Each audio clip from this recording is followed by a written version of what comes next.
พี่น้อง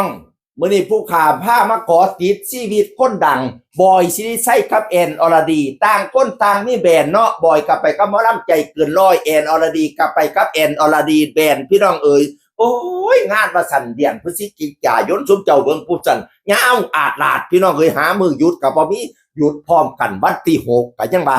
ได้มาบ้านมาอยู่กับลูกกับเต่ามาอยู่กับน้องเพชรน้องพลอยโอ้ยจะเป็นพากันเป็นครอบครัวสุขสันต์หยอกกันเป็นตาฮักเป็นตาเพ่งเป็นตาแง่งเป็นตาเบิงบอยกับเขาคว้าเองเด้เฮ็ดแนวกินสู้กันกินพี่น้องเอ๋ยแล้วก็มาเล่นกับน้องเพชรน้องพลอยเนาะพากันเดินแบบอันยอดเดินแบบนี่คนกดไลค์ไปอุ้ย40,000กว่าหยับ50,000แล้วโอ้น้องเพชรน้องพลอยก็เฮ็ดดีเนาะเดินแบบนะแล้วก็มอบดอกไม้ให้กันมอบดอกไม้ให้พ่อบอยมอบดอกไม้ให้แม่แอนมอบดอกไม้ให้ยายเต็นใจเกินแสนพี่น้องเอ๋ยเฮ็ดดีหยอกยายเพิ่นเอาดอกไม้คือแล้วก็เอาออกรับเท้าให้แล้วก็บ่เอาให้แล้วก็บ่เอาให้นั่นแหละจะเป็นอ่อนซ้อนให้บัดนี้พากันร้อยกระทงร้อยย้อนหลังก็บ่เป็นหยังดอกร้อยยุสาบายน้ำเฮียนเพิ่นล่ะพี่น้องเอ๋ยโอ้ยชีวิตสุขสันต์เป็นตาฮักเป็นตาแพงเป็นตาแง้งเป็นตาเบิ่งพี่น้องเอ๋ยเพราะว่าเพิ่งได้หยุดพร้อมกันวันที่6อันพฤศจิกายนหยุดพร้อมกันก็เลยมาอยู่น้ำกันพี่น้องเอ๋ยวันที่นี่บางวันที่4น่ะก็ได้พ้อกันอยู่ได้กับน้องเพชรน้องพลอยวันที่4นั่นอัน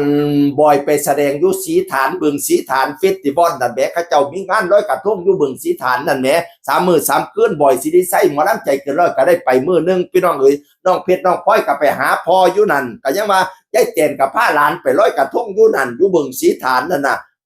บัดนี้มื้อนั้นแม่แอนพันไปแสดงอยู่ทางนึงเนาะมาวันที่6นี่หยุดพร้อมกันได้มาอยู่ร่วมกันพี่น้องโอ้ยเนาะโดนอยู่น้ำกันอย่างหนึ่งมีความสุขดีให้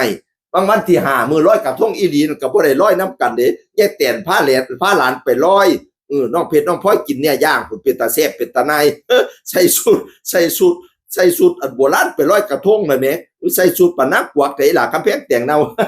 มากวักเงินกวักข้างให้พ่อใหญ่อึงแน่มากวัก FC พ่อใหญ่อึงแน่เบิ่งยามใดเป็นตาฮักยามนั้นเนาะน้องเพชรน้องพลอยน่ะอ่อนช้อนเพิ่นให้วาสนาดีได้มาอยู่กับพ่อบอยได้มาอยู่กับแม่แอนก็เจริญหงย่างเลี้ยงเหลี่ยมเด้ออีหล่าเอ้ยให้เป็นคนหูผู้ดีเสียฟังพอเสียฟังแม่เด้อเป็นลูกเต้าให้เว้าง่ายฟังความอย่าได้มีคำเถียงเก่าจ่าแข็งต้านเด้อย่าเป็นลูกข้านลูกมึนลูกหยาบลูกบาปลูกทรพีตีข่ามารดาบิดาเจ้าบ่แม่นแนวเด้อีหล่ากำแพง